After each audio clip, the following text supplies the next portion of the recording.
Paraclete Recording Studio presents Horses Speak of God, How Horses Can Teach Us to Listen and Be Transformed, by Laurie M. Brock. Read by Laurie M. Brock.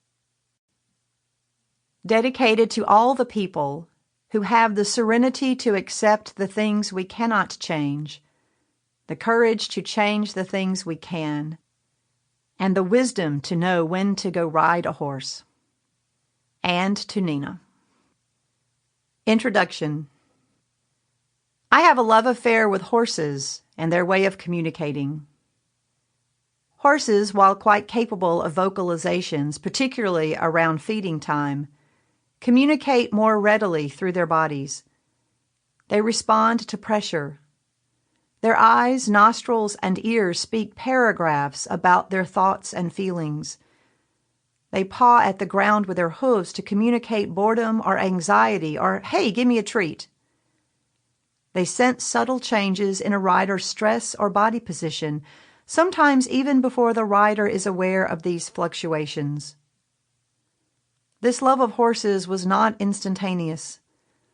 My love affair with them was far more inconsistent, like the characters in a Jane Austen novel who engage and depart from one another over decades before recognizing the love of their life.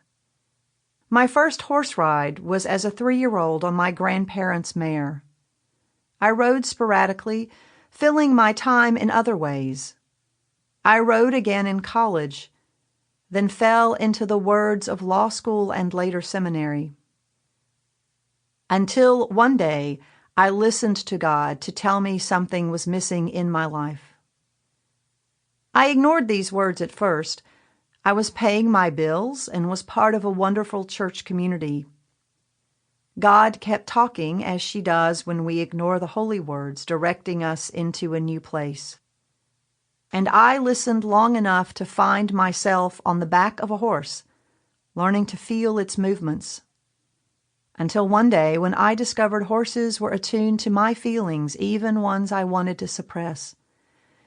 Until one day when they felt truthful. They resonated in the body of my soul. After I'd been riding regularly for a few months, I arrived at the barn early for my weekly lesson. I'd been at the bedside of a beloved parishioner who was making her great journey from life to death to eternal life.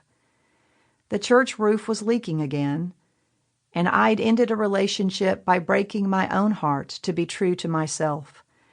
An elegant way of saying it wasn't him, it was me. Sample complete. Ready to continue?